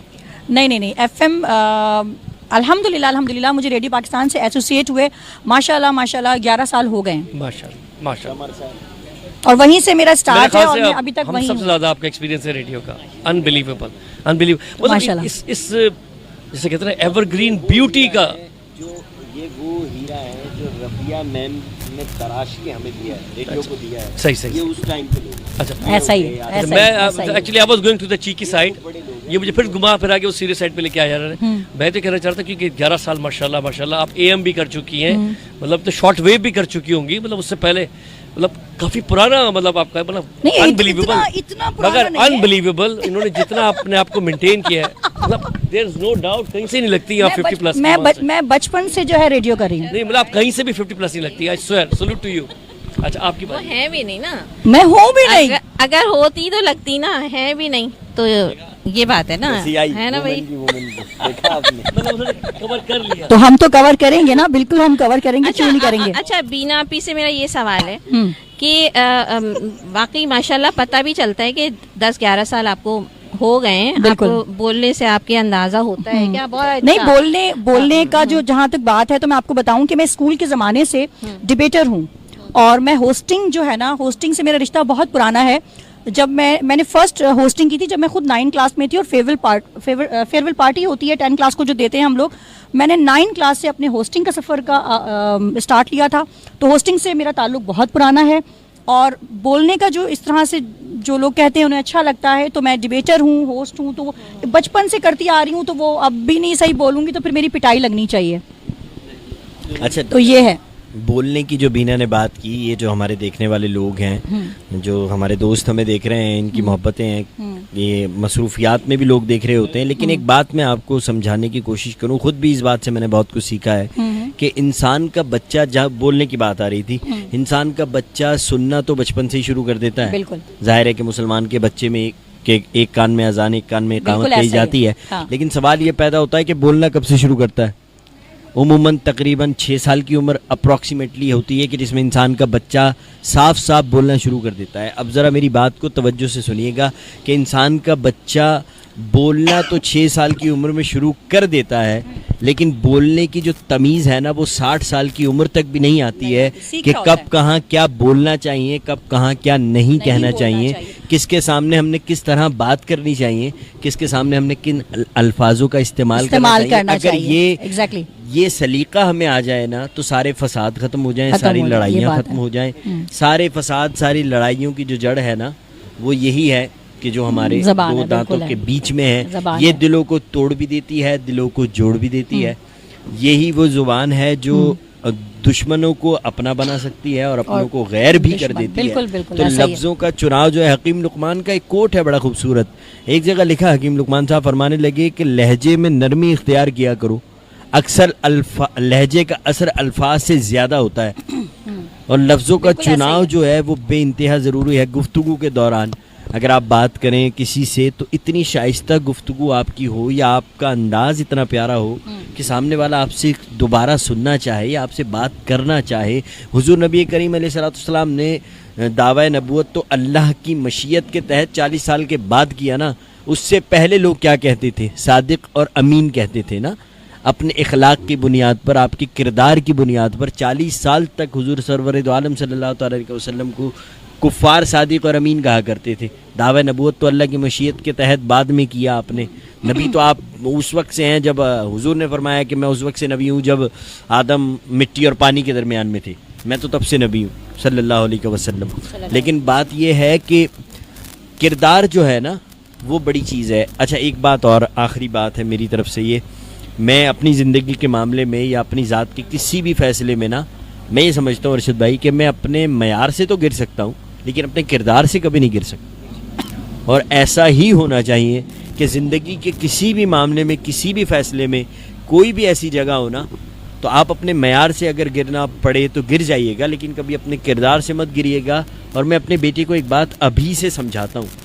मेरा बेटा जबकि 4.5 साल का है, बड़ा वाला, उसकी कोई चीज़ टूट जाती है या कोई चीज़, उसका कोई खिलौना ख़राब हो जाता है, तो वो पहले रोता था, अब नहीं रोता। मैंने उसे एक बात समझाई है, मैंने कहा बेटा, ज़िंदगी में वो चीज़ जो दोबारा आ सकती है ना, उसके लिए कभी नहीं रोना। वाह वाह वाह, बहुत उम्दा। जिंदगी में हर वो चीज़ जो दोबारा आ सकती है ना, उसके लिए कभी नहीं रोना। सही। और वो अपने जो ज़िंदगी में दोबारा नहीं आ सकते, उन्हें कभी मत खोना।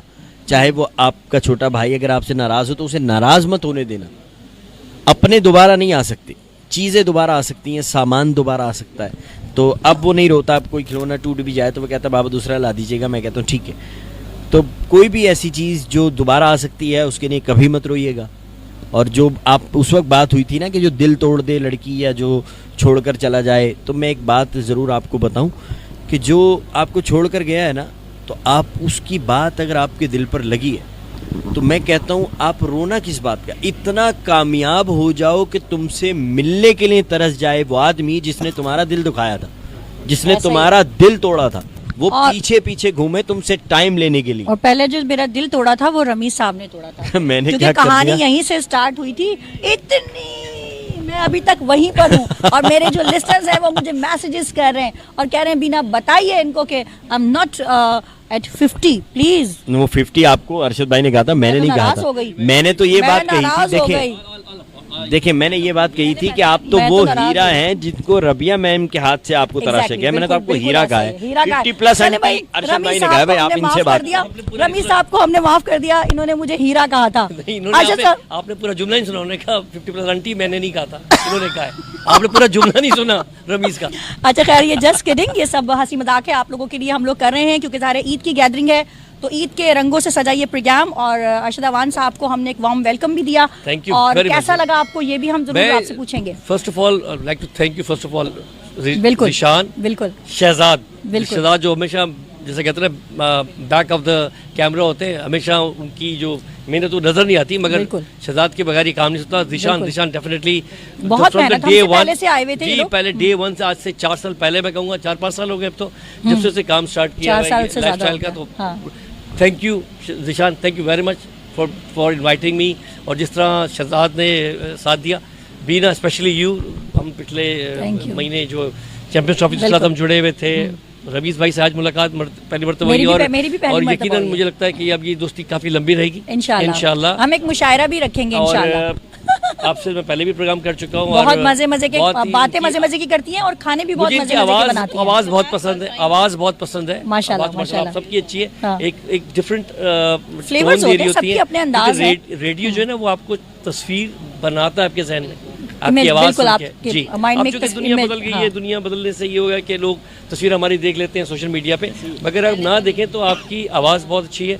इसके अलावा हमारे साथ रियाज साहब थे, राशिद सरार साहब थे, बिल्कुल। शुएब साहब थे, वो बिल्कुल। आज यहाँ मौजूद नहीं है। बिल्कुल नहीं, आपकी भी नहीं की नहीं, है, आपकी तो हम तारीफ कर रहे हैं, आप इतना आपकी अच्छा आवाज़ की तारीफ की है, आपकी भी की है। मतलब देखें अल्हम्दुलिल्लाह जितने भी एमजेज हैं लाइफ स्टाइल रेडियो के, वो एक तो सबसे बड़ी बात यह है कि वो मल्टी टैलेंटेड हैं, सब माशाल्लाह बहुत कुछ कर रहे हैं। मैं अच्छा, just want to, थोड़ा सा और बोले, नहीं, वो कह रही मेरे मैं लिए। सम अप कर, अच्छा थोड़ा सा और बोले। मैं आपकी तारीफ मेरे लिए काफ़ी है इतनी। नहीं बहुत इन्होंने मेरी मदद की टू बी ऑनेस्ट, क्योंकि थोड़ी कब मैं ये नहीं कह रहा मुझे उर्दू नहीं आती, उर्दू मुझे बहुत अच्छी आती है, मगर कभी कभी ऐसा होता है जब आप जिस ज़बान में सोचते हैं ना आप उसी ज़बान में बोलते हैं। ऐसा होता तो है। अगर आप सोच रहे हैं अंग्रेज़ी में और आप उर्दू बोल रहे हैं तो आपको थोड़ा सा वक्त लगता है उसको तब्दील करने में। ऐसा और ही इस है। तरह हमारे बहुत सारे मुख्तलिफ ज़बानें बोलने वाले जो पाकिस्तानी हैं, जैसे पठान है, बलोची हैं, हम जब वो उर्दू बोलते हैं तो आपको बड़ा अच्छा लगता है, क्योंकि वो क्या कर रहे होते हैं बेचारे, वो सोच अपनी ज़बान में रहे होते हैं, फिर उसको अदा कर रहे होते हैं। तो नौशी ने बड़ी मदद की, कुछ लफ्ज़ जो मैं नहीं बोल पा रहा था तो वो जैसे कहते हैं लुकमा देना, हाँ। ठीक है ना, सेम गोज टू हर। वो आप भी वैसे जब स्पोर्ट्स सब करते रहे तो इनके भी ये आदत है कि माशाल्लाह की वो वाली किसने कहा था वो? हाँ एक मैं वो अपने नहीं, सुनने वाले मुझे बताऊं कि सुनना है, वो एक- मुझे सुनना है, ये हम जब दोबारा। प्रोग्राम कर रहे थे तो पाकिस्तान का मैच हो रहा था साउथ अफ्रीका से, नो सॉरी न्यूजीलैंड से। तो हमारी प्रेजेंटर जो है उन्होंने माशाल्लाह उन्होंने कहा क्या बैटिंग की है, माशाल्लाह माशाल्लाह। और मतलब मुझे लगा थोड़ी देर में उसके नाम के आगे शेख या हाजी लग जाएगा। एक तो रमजान तो मुझसे में कोई हो रही मेरा थी। कोई प्रोग्राम सुना तो उन्होंने कहा कि प्लीज अपने प्रेजेंटर को कहिएगा कि लगे रहे। किसने कहा था सॉरी? वो हमारे रिश्तेदार थे जो सुन रहे थे अच्छा, प्रोग्राम, अच्छा, उन्होंने relative कहा थे। कि हाँ। बहुत जबरदस्त। मुझे तो लगा थोड़ी देर में कहेगी कैन रदरफोर्ड कुरैशी, उनको लगा कि ये अभी केन विलियमसन को बना देगी, अल्हम्दुलिल्लाह, सैयद अल्हम्दुलिल्लाह। Kane Williamson. तो मतलब जिस तरह उन्होंने, क्योंकि वो वक्त ये प्रेजेंट कर रही थी और प्रेजेंट करते हुए कहा कि क्या जबरदस्त बैटिंग किया, आई थिंक एग्जैक्ट वर्ड ये थे, क्या जबरदस्त बैटिंग की, माशाल्लाह माशाल्लाह, क्या उन्होंने 50 रन किए। और अल्हम्दुलिल्लाह मेरी आदत है ना, हाँ। मैं बिल्कुल एक्सेप्ट कर रही हूँ, बट मैं क्या करूँ, मेरी आदत। जाऊँ, उसका इरादा था कि वो शायद इधर आ जाए, वो क्या बोलते हैं फैजाने फैजाने जो भी, हाँ, हाँ फैजाने मदीना, और इनके हाथ पे वो मुशर्रफ बा इस्लाम हो जाए, हाँ बैत कर ले। तो जी भाई हम ज़रूर हम करना चाहेंगे, और हम चाहेंगे कि क्लोजिंग जो है हमारे दोस्त रमीज साहब करें। रमीज साहब करें।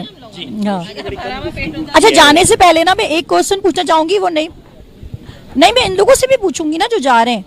किसी ने ये वाले कार्ड पे ये शेर लिख के भेजा था, डब्बे पे डब्बा, डब्बे पे केक, रमीज मेरा लाखों में एक। नहीं भाई, हाय, किसी ने ऐसा लिख के भेजा मुझे, बचपन है और मैं रमीज साहब लाखों का। में एक नहीं हूँ, तो फिर करोड़ों में थे। मैं अरबों में एक हूँ अल्हम्दुलिल्लाह। अरबों में लिख कर और दिया उसकी था वजह किसी ये ने, है लिख कि के दिया मेरे था। लेवल के लोग बार बार पैदा नहीं होते। और एक हाँ, बस मैं एक बात आखिरी कर दूं, मैं एक बात आखिरी करके इजाज़त ले लूं फिर। और बात सिर्फ इतनी सी है कि देखिए एक बात बताऊं, ज़िंदगी में ना अच्छा बहुत से लोग ये कहते हैं कि आप जो है वो बहुत तेज़ दौड़ें, वॉक करें तो उम्र में इजाफा हो जाता है ना। लोग कहते हैं वॉक करने से, दौड़ने से, एक्सरसाइज करने से उम्र बढ़ जाती है। घोड़ा सारी जिंदगी दौड़ता है, 20 साल जीता है खाली। ऐसा ही है। टोटल एज ऑफ लिमिट जो है उसकी वो 20 ईयर्स है। अजगर सारी जिंदगी एक बिल में रहता है लेकिन 1000 साल की एज है उसकी। तो ये गलतफहमी आप दूर कर लीजिए कि आप एक्सरसाइज करेंगे, खुद को थकाएंगे, भगाएंगे। जो सांसें जितनी लिखी है ना वो रब्बे कायनात के हाथ में है। मौत उसके हाथ में जिसको कभी मौत नहीं आएगी। वाह वाह वाह, उम्दा। मौत उसके हाथ में है जिसको कभी मौत नहीं आएगी।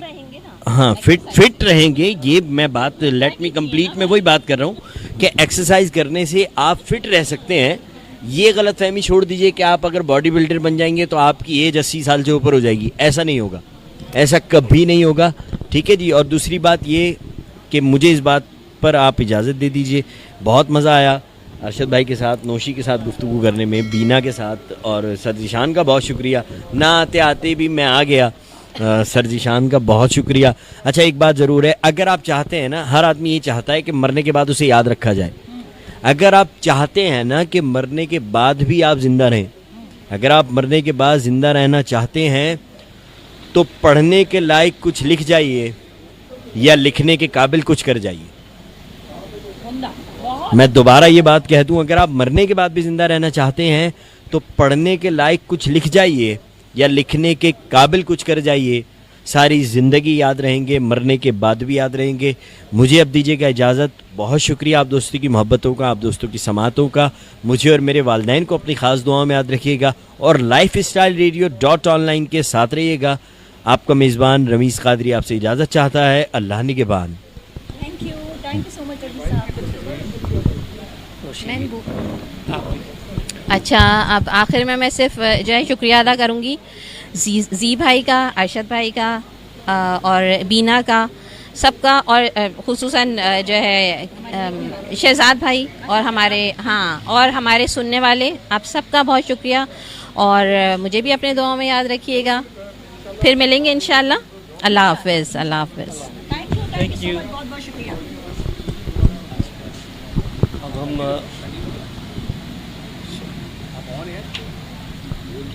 ओके जनाब, और इतने ज़बरदस्त आप लोगों की पसंदीदा एमजेस जो हैं वो आज यहाँ पे मौजूद हैं आप लोगों के लिए। और ईद के ड्रेसेस भी पहने हुए हैं, आप लोग एंजॉय कर रहे होंगे ईद की, मज़े की, अपने बचपन की बातें भी आप लोगों के साथ शेयर कर रहे हैं जो यकीनन आप लोगों को बहुत अच्छी लग रही होंगी। सबसे बड़ी बात ये होती है कि जो लिसनर्स होते हैं ना, वो अपने आरजेस को, अपने एमजेस को देख के वैसे ही खुश हो जाते हैं, बहुत खुश होते हैं। मेरा ज़ाती तजुर्बा है। तो आज यकीनन वो बेहतरीन दिन है जब आप लोग बहुत खुश हो रहे होंगे कि आज आपके जो पसंदीदा, जो फेवरेट एमजेस हैं, जो आपके आरजेस हैं, वो आज आपके सामने, आपकी स्क्रीन के सामने हैं और आज आप उन्हें देख भी रहे हैं। तो अच्छा। जी, अब हमने ये सुना है कि आप कुछ स्पोर्ट्स के हवाले से कुछ कहना चाह रही हैं। जी, अब कुछ हम यहाँ बैठे हैं और स्पोर्ट्स पे बात ना हो, ऐसा तो नहीं होगा। तो और रियाज साहब भी बैठे हुए हैं जब, तो फिर हम स्पोर्ट्स पे बात ना करें तो क्या गुनाह मिलेगा हम लोगों को? जी जी बिल्कुल करें। शुरू करें। खुल के करें। खुल के करें। अगर मैं खुल के करूंगी तो फिर पाकिस्तान वर्सेस न्यूजीलैंड 5 T20 में क्या हुआ वो भी सबने देखा, और उसके बाद 3 ODI हुआ, उसमें भी क्या हुआ सबने देखा। हालांकि तीसरा जो ODI था, मुझे उसका ज़्यादा दुख है कि वो हम जीत सकते थे। आप इस बारे में क्या कहेंगे? जीत सकते थे या मेरा ख्याल गलत है? नहीं, हम जीत तो सारे मैचेस सकते थे, लेकिन नहीं, उसका टारगेट कम था। ये ज़्यादा बेहतर जवाब है। अच्छा, आदत हो गई है। ओके। हम जब बात ये है कि देखें, हमारे ये सिस्टम की खराबी है। अगर हमारा सिस्टम सही हो, जो अभी हम पहले स्पेल में बात कर रहे थे, जो हमारा ईद का हवाले से जो प्रोग्राम हो रहा था, देखें जब तक हॉनेस्टी नहीं होगी, मेरिट नहीं होगी, सिस्टम सही नहीं होगा, चेक एंड बैलेंस नहीं होगा, अकाउंटेबिलिटी नहीं होगी, तो फिर यही होगा। और आप ये देखें कि फिर कंसिस्टेंसी नहीं है कहीं किसी भी जगह ना। आपके एक साल में 3 या 4 चेयरमैन जो है पीसीबी के चेंज हो जाते हैं, और कैप्टन आपके जो है कोचेस चेंज हो जाते हैं। बिल्कुल। आप बड़ी आओ भगत से लेके आते हैं फॉरेन कोचेस को, वो और भी उनको मतलब जिस तरह से मक्खन में से बाहर निकालते हैं, इस तरह से आप निकाल देते हैं। बिल्कुल ऐसा हुआ। रेपुटेशन मतलब इतनी खराब होती जा रही है दुनिया में। जिस तरह से आपने मिक्की ऑर्थर को निकाला, जेसन गिलेप्सी को निकाला, और वो तीसरे जो थे उनको मतलब एक निकाला। तो इस तरह से जब आप इतनी मतलब कंटिन्यू आप चेंजेस करेंगे, कप्तान को आपने निकाला, फिर जो सरफराज को जब आपने कैप्टनशिप से हटाया, हाँ। जब वो इतनी अच्छी वो बड़ा टर्निंग पॉइंट लगता है मुझे उसकी तबाही का। क़यादत में आप हाँ, जीतते चले जा रहे बिल्कुल थे। बिल्कुल। तो जब इस तरह की चीज़ें होती हैं तो फिर यही होता है मेरे ख्याल से, देखना चाहिए जो थिंक टैंक है पीसीबी का, और जाहिर है इतने सारे लोग हैं तो उनको ये देखना चाहिए। पहले तो एक ज़माना था जब हमने 87 का वर्ल्ड कप किया था और 96 का वर्ल्ड कप, तो पाकिस्तान क्रिकेट बोर्ड में गिनती के 10-15 लोग होते थे और वो एसोसिएशन के साथ मिलके पूरा वर्ल्ड कप करा देते थे। अब तो सैकड़ों मुलाजमीन हैं आपके पाकिस्तान क्रिकेट बोर्ड में, और मैं ये समझता हूँ कि अब तो आप क्वालिटी जो थी और परफॉर्मेंस निकल के सामने आनी चाहिए थी, तो वो नहीं आ रही है। तो मेरे ख्याल से सोचना चाहिए जो जिस सौदे पे है पीसीबी में।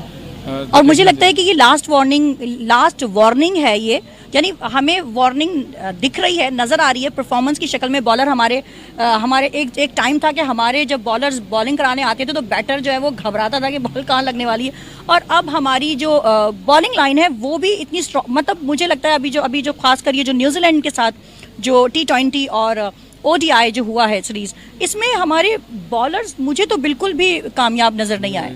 You are absolutely right, I am with you. इसलिए कि लगता है ऐसा कि हमारी जितने भी हमने इससे पहले जो मैचेस चीज़ें जो है कैलकुलेट करके लेके चलनी होती हैं, तो इन चीज़ों की कमी है। मैं ये समझता हूँ कि देखें, वैसे तो कोई भी चीज़ नामुमकिन नहीं है, बिल्कुल आप बेहतरी के लिए मतलब बहुत कुछ कर सकते हैं, लेकिन उसके लिए विल भी होनी चाहिए।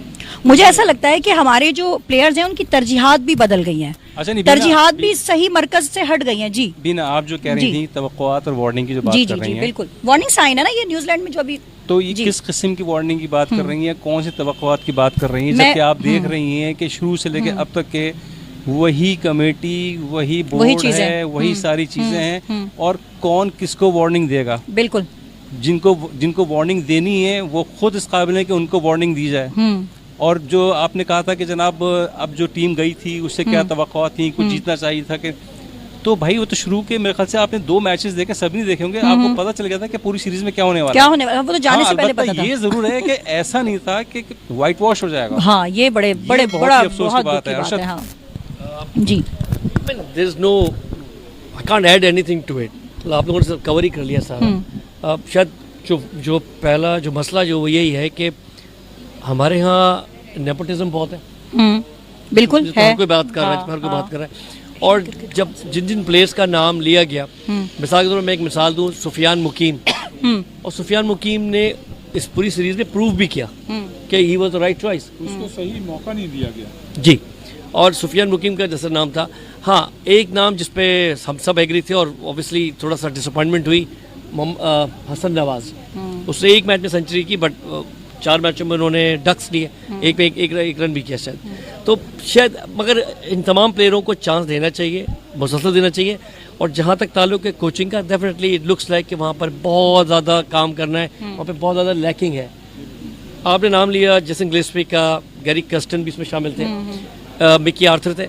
हम फॉरेन कोचिंग के साथ चल नहीं पा रहे। रीज़न क्या है? शायद ये वजह है कि शायद क्या वो हमारे प्लेयर्स से एडजस्ट नहीं होते, या हमारे प्लेयर्स या बोर्ड उनके साथ एडजस्ट नहीं होते। Board Jason Gillespie was a very good choice, मगर जेसन गिलेस्पी के जो अब मैसेजेस आ रहे हैं, जो उनके ट्वीट्स आ रहे हैं, बिल्कुल उनके जो बयानात हैं, बिल्कुल मालूम ही चल रहा है कि बहुत कुछ हुआ है। हाँ, एक स्कीम की गई। मिक्की आर्थर, जेसन गिलेस्पी और जो तीसरा गैरी कर्स्टन, वो तीनों एक ही पेज पे आ गए।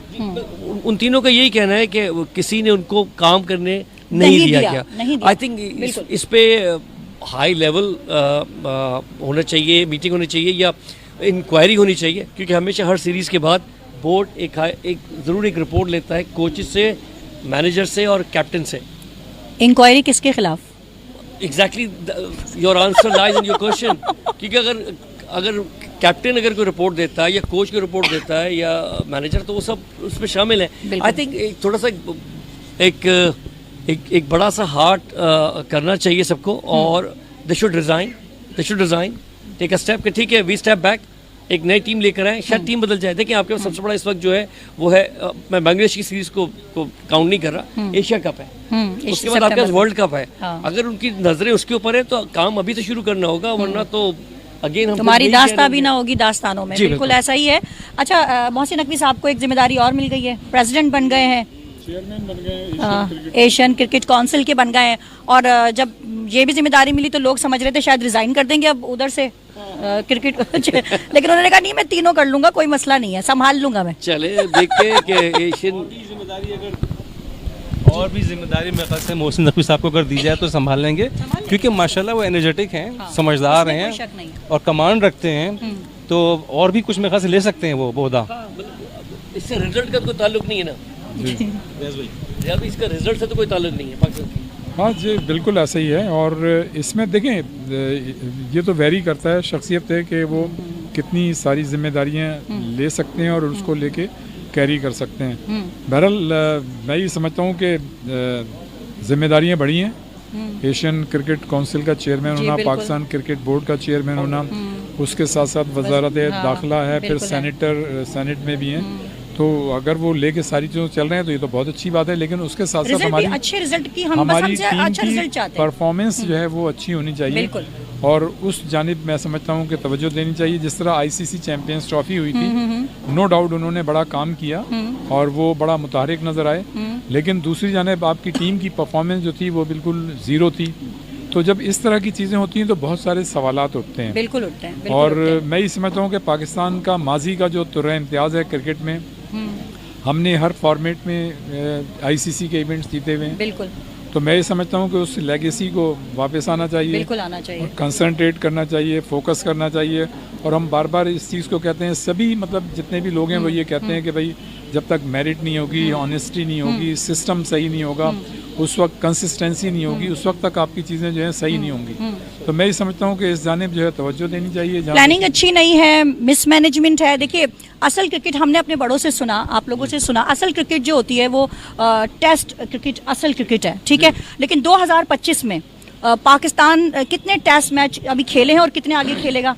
जहाँ तक मेरी अपडेट है कि जनवरी में ही जो खेलें, अभी बकिया जो पूरा 2025 है उसमें कोई टेस्ट सीरीज नहीं है, अनाउंस नहीं हुई। अगर लेकिन होनी चाहिए, यही तो वो लैकिंग है। बांग्लादेश की टीम आने वाली थी, उसने टेस्ट खेलना था, लेकिन उसने भी इनकार कर दिया जी, टेस्ट नहीं हो रहा जी। 5 एक क्वेश्चन आपसे अपना रेज़े, माशाल्लाह से आप काफ़ी कमांड रखते हैं। ये इतनी सारी जिम्मेदारियां जब मिल गई हैं हमारे चेयरमैन को पीसीबी के, तो क्या इनकी कारकर्दगी पे किसी किस्म का कोई इशू तो नहीं आएगा कि हमारी तरफ से कहीं ध्यान तो नहीं हट जाएगा हमारी टीम के ऊपर से? देखें, असल में बात यह है कि टीम जो है वो कोचेस के पास है, सिलेक्शन कमेटी आपकी बनी हुई है, ठीक है ना, मैनेजर भी टीम के साथ है, बैटिंग कोच है, फील्डिंग कोच है, फिजियोथेरापिस्ट है, ट्रेनर है, तो ये तो मेंटोर हैं। तो देखें, मोहसिन नकवी साहब को तो आप इसका ब्लेम नहीं दे सकते, आप उनको दूसरी चीज़ों का अगर कोई चीज़ निकलती है तो वो आप कह सकते हैं उनको, लेकिन ये तो देखें ना, मैनेजर है, कोचेज़ हैं, सिलेक्शन कमेटी है, तो ये तो उनकी जिम्मेदारी है, उनसे पूछा जाना चाहिए कि भाई आपने क्या किया। तो ये हमारे यहाँ अकाउंटेबिलिटी नहीं है, कंसिस्टेंसी नहीं है, कोचेस चेंज हो रहे हैं, कप्तान चेंज हो रहे हैं, फिर लोग खिलाड़ियों के साथ ज्यादती की जा रही है। अब आप देखें ना कि सरफराज जब कप्तान थे उस वक्त तक आपकी परफॉर्मेंस एक्स्ट्रा ऑर्डनरी चल रही थी, ठीक है ना, उस पर कोई सवालिया निशान नहीं था। लेकिन सरफराज को जिस अंदाज से मतलब बैक कलम जुम्बिश उनको तमाम फॉर्मेट से निकाल दिया गया, ऐसी मैं समझता हूँ पाकिस्तान क्रिकेट की तारीख में बहुत कम मिसालें हैं। तो जब आप मेरिट से हट कर और इस तरह की मतलब लोगों के साथ ज्यादती करेंगे तो इसमें तो लगता ही है कि ये इसमें नेक नीति शामिल नहीं है। नेक नीति शामिल नहीं है। और रियाज भाई, जो उन्होंने काम किए सरफराज के साथ, तो मैं अगर गलती पे नहीं हूँ, आप लोग भी शायद मेरे ख्याल से एग्री करेंगे, आज वही चीज़ ये लोग भुगत रहे हैं मेरे ख्याल से, भुगत रहे हैं कि जो इनके नजर आ रहा है, पूरी दुनिया में बात हो रही है। जो इन्होंने उसके ऊपर चीज़ें उसको रिस्ट्रिक्ट कर दिया था, कैद क्या ना कह लें, कुछ भी कह लें, तो अब जो अपने बंदे लेकर के आए जिनको समझते हैं कि ज़्यादा एक्सपीरियंस है, ज़्यादा उससे अच्छा खेल पाएंगे, वो तो बिल्कुल कहते हैं ना 0 बटा पराठा कह लें जो भी, तो ये आगे चल के कुछ उम्मीद लग रही है, कुछ कर सकेंगे, मुझे तो नहीं लगता कि मुझे कुछ कर भी नहीं पाएंगे लग रहा, क्योंकि और जो मैंने आपसे कहा था कि इतनी रिस्पॉन्सिबिलिटी इनके ऊपर आ गई, उसका कहने का मेरा मकसद ये था कि नीचे वाले तो अपने बता दिया कि सबके अपनी जिम्मेदारियां मौजूद हैं, मोहसिन नकवी का इतना कोई काम नहीं है, लेकिन इनको भी तो किसी को रिपोर्ट करनी है और वो है मोहसिन नकवी। कहा था अकाउंटेबिलिटी, मतलब चेक एंड बैलेंस होना चाहिए। अच्छा, ठीक है। पूछना जरूर चाहिए। देखें, जैसे जब हम अमेरिका में जो वेस्ट इंडीज़ के साथ मुश्तरका वर्ल्ड कप हुआ था अमेरिका का, और जब हमारी वहाँ पे परफॉर्मेंस इंतहाई ज़्यादा ख़राब थी, तो उस वक्त हमने सर्जरी की आवाज़ें सुनी थी। अगर वो सर्जरी हो जाती और एक एग्जाम्पल सेट हो जाता, तो मैं ये समझता हूँ कि शायद इस तरह की चीज़ नहीं होती। देखें, हार तो हम वैसे भी रहे ना, लेकिन अगर हम कोई चेंजेस करते, बड़ी मतलब नए लड़के लेके आते, अब जैसे न्यूजीलैंड जो टीम गई है, आपने T20 में नए खिलाड़ियों को शामिल किया है, तो मैं ये समझता हूँ कि अगर उनमें से कुछ खिलाड़ियों ने अच्छी परफॉर्मेंस नहीं दी, तो हमें मतलब उनसे मुताल्लिक जज्बाती नहीं होना चाहिए, इसलिए कि आपने उन खिलाड़ियों को उस वक्त सिलेक्ट किया है जब आप किसी की आंख में धूल नहीं झोंक सकते थे। उनकी परफॉर्मेंस एक्स्ट्राऑर्डिनरी थी, कंसिस्टेंसी के साथ थी, मतलब फर्स्ट क्लास क्रिकेट में, डोमेस्टिक क्रिकेट में, है ना। तो इसका मतलब ये है कि आप उनको जो है आप कंटिन्यू चांस दें और आप इससे ना घबराएं कि हम जो है सीरीज़ हार गए। हाँ, ये ठीक है कि आप 4-1 से हार गए, हम ये एक्सपेक्ट नहीं कर रहे थे। सीरीज़ ज़रूर, मतलब जाहिर है नई कंडीशंस होती हैं, नया एनवायरनमेंट होता है, नए खिलाड़ी होते हैं, उनके लिए थोड़ा सा मुश्किल होता है, लेकिन हमें अब इन खिलाड़ियों पे कंसंट्रेट करना चाहिए। और जो खिलाड़ी जो सीनियर हैं, जो जहां दीदा हैं, जिनकी मतलब एक बड़ी ज़ाहिर है उनकी एक्सपर्टीज़ भी थी, अब नज़र नहीं आ रही हैं, तो मेरे ख्याल से उनसे जो है उनको फारिग करना चाहिए और हमें मतलब बोल्ड डिसीशंस लेने चाहिए। जब तक हम कोई एग्जाम्पल सेट नहीं करेंगे, बोल्ड डिसीशंस नहीं लेंगे, हम आगे नहीं बढ़ सकते।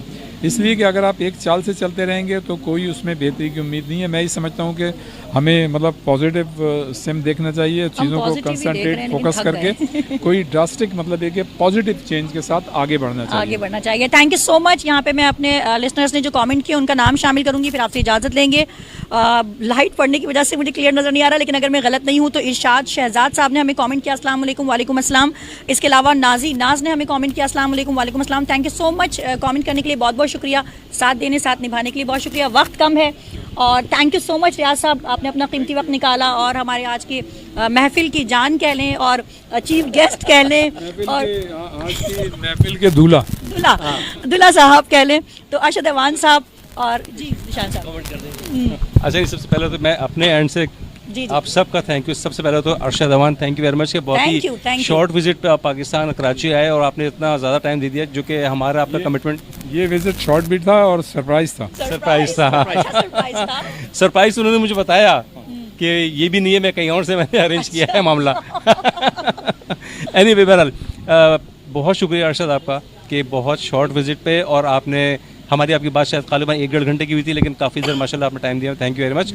और उसके बाद फिर हमारे बहुत ही मोअज़्ज़िज़ भाई रियाजुद्दीन साहब, बल्कि मोहम्मद रियाजुद्दीन साहब, इनसे मेरी आज पहली 1-to-1 मुलाकात है, वरना हमेशा रेडियो के थ्रू, आवाज़ के थ्रू रही है हमारी। आवाज़ के साथ आपकी पर्सनैलिटी ने भी हमको काफ़ी कहते हैं कि मुतासिर किया।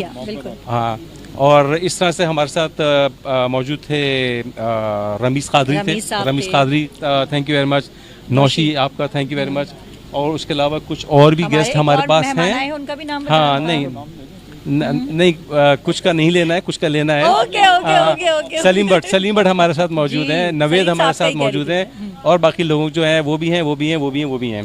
ठीक है ना, ओके, उन सब का थैंक यू वेरी मच। और बीना स्पेशली आपको थैंक यू, क्योंकि बीना ने ही जोर लगाया कि इस तरह से एक हम इवेंट और एक प्रोग्राम करते हैं, तो हमने कहा चलो ठीक है। तो मेरी तरफ से आप सबका थैंक यू। ये जो है वो key to the heart of everything है। हाँ बिल्कुल, और इन्होंने ही मोटिवेटर और इन्होंने ही कहा कि जी जनाब मैं मंडे और वेडनेसडे शो करना चाहती हूँ स्पोर्ट्स का, तो मैंने कहा बिस्मिल्लाह। चलो जी, मैं चाहूँगा कि 1 by 1 करके पहले अरशद भाई से कहते हैं वो कुछ अपने व्यूज़ दें। आप अपने पास ही रखें माइक, अपने पास क्लोज आपको ही करना है, मेरी तरफ से भाई इजाज़त, लेकिन आप फर्स्ट ऑफ ऑल ये शुक्रिया सबका, सबसे पहले जिन्होंने टाइम निकाल के यहाँ पर आए, आप लोगों को इनवाइट किया। फर्स्ट ऑफ ऑल बीना जिसने मोटिवेट किया इस प्रोग्राम का, और रियाज भाई thank you so much for being with me. और जैसे हम कहते हैं हम आपसे सीखते हैं हमेशा। हाँ बिल्कुल, इसमें कोई शक नहीं है। और thank you Zeeshan for such a long time association, हमारे साथ पिछले 4-5 साल से है इस रेडियो की, बल्कि उससे पहले तो टीवी से भी आपके साथ जुड़े हुए। Thank you so much. और ऑल ऑफ यू, स्पेशली नौशिया में मौजूद है रमीज़, जिनसे आज पहली बार मुलाकात हुई, बाकी लोगों का आपने कहा नाम जिनका आपने लिया, और last but not least Beena who motivate all this, and thank you for everyone. Shahzad को हम नहीं भूल शहजाद का मैं नहीं सकते, भूल सकता अभी भी कि देख रही हूँ शहजाद मैं चाहे शहजाद तो को। हमें 1 मिनट में प्लग ऑफ कर हाँ, शहजाद कहेगा अच्छा मेरा नाम नहीं ले रही हूँ, माइक बंद कर दूंगा। प्लग पुल कर दिया तो उसका तो हम अंधेरे में हो जाएंगे। तो बिल्कुल। शहजाद आपका बहुत शुक्रिया, बहुत आपने शुक्रिया। पहले भी बड़ी मदद की है, खासतौर पर मुझे सेटअप करने के लिए स्टूडियो, और आज भी thank you so much Shahzad, and thank you Beena for being here and for being in the show with us. और आप तमाम लोगों को जो देख रहे थे, सुन रहे थे और कमेंट कर रहे थे, thank you so much, it means a lot to me. Thank you जी। Thank you. जनाब जीशान साहब ने जो आज ये महफिल सजाई, इसमें ईद का ज़ाहिर है वो भी टच है, रंग भी थे, ईद के रंग भी थे, इसलिए ईद के रंग भी थे। ज़ाहिर है ईद अभी जो है कुछ ही दिन हुए हैं, फिर उसके साथ साथ स्पोर्ट्स की बात हुई, फिर हमने शायरी जो है वो भी मतलब उर्दू अदब वो भी हमने सुना, तो ये बड़ा मतलब मिक्स प्लेट खुशियों की मिक्स प्लेट, अच्छा प्रोग्राम हुआ। और ये तारीखी प्रोग्राम हुआ, यकीनन इसमें जो है जीशान साहब जिनकी एक्सपर्टीज़ है, एक्सपोजर है, एक्सपीरियंस है, वो रिफ्लेक्ट कर रहा था। फिर बीना हमारी जो है वो माशाल्लाह ज़बरदस्त, आजकल तो काफ़ी मतलब मल्टी डायमेंशनल पर्सनालिटी होती जा रही है, तो इनका मतलब इनपुट था। फिर सबसे बढ़ के जनाब हमारे अरशद ऐवान साहब, जो मेरे ख्याल से कोई 15-18 घंटे की फ़्लाइट लेके यहाँ पे तशरीफ़ लाए, और आज हमने देखा कि कतई तौर पे उनको थकन नहीं महसूस नहीं हो रही थी, और ये बड़ी अच्छी बात है, बड़ा एनर्जेटिक नज़र आ रहे थे। गो के उन्होंने मुझे डर नहीं लग रहा था भाई, ये उन्होंने जरूर कहा कि दिन में गर्मी लग रही थी, लेकिन जब वो आए हैं तो यहाँ पे ठंडी हवाएं चल रही थी, अल्हम्दुलिल्लाह था, और ये जो है साइड भी बहुत अच्छी थी। तो जनाब बड़ा अच्छा लगा, और यकीनन ये तारीखी दिन है। लाइफ स्टाइल रेडियो की जानिब से जीशान साहब का बहुत शुक्रिया, बीना का शुक्रिया, अरशद अमान का, और जो हमारे रमीज़ कादरी साहब थे उनका शुक्रिया, और हमारे जो मेहमान यहाँ आए उन सब का शुक्रिया, और थैंक यू वेरी मच।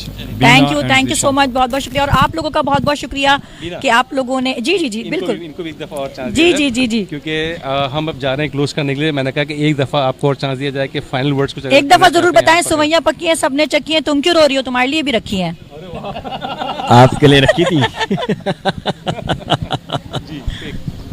बस इतना ज़रूर कहना चाहूँगा कि आप लोग हैं तो लाइफ स्टाइल रेडियो की रौनकें हैं। बिल्कुल ऐसा ही है, क्योंकि आप लोग हमें देखते हैं, आप लोग हमें सुनते हैं।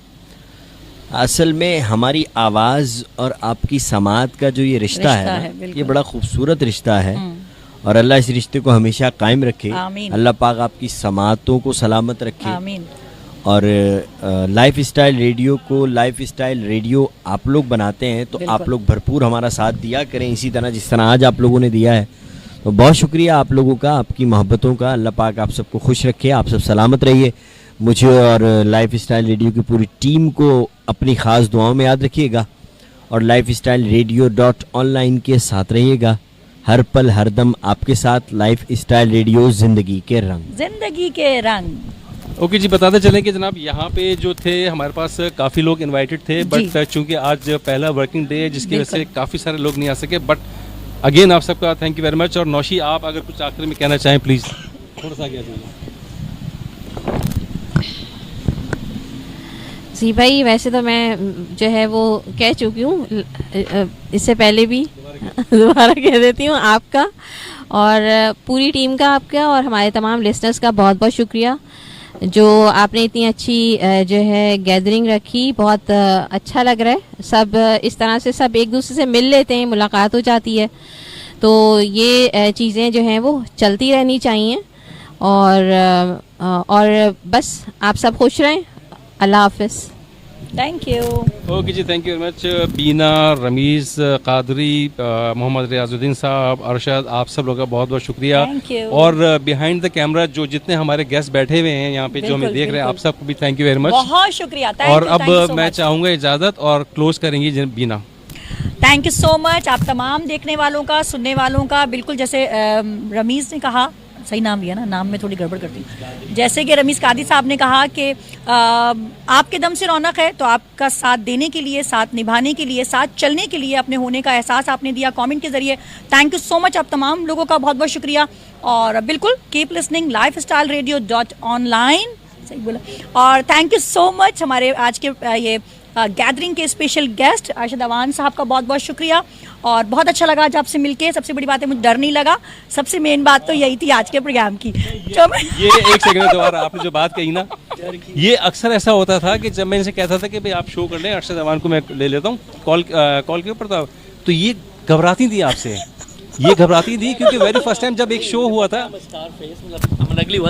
इतना भी नहीं हूँ यार मैं, मुझे अब डरे। नहीं जब कोई आपका एक पहला शो हुआ था, कौन सा शो था ये? स्पोर्ट्स का तो कुछ क्वेश्चंस नहीं मेरे ख्याल से उसका हुआ था, नहीं वो तो सही था, मुशायरे का कुछ हुआ था जिसमें आपने कुछ कहा था तो फिर उन्होंने आपको, वो मुझे याद है।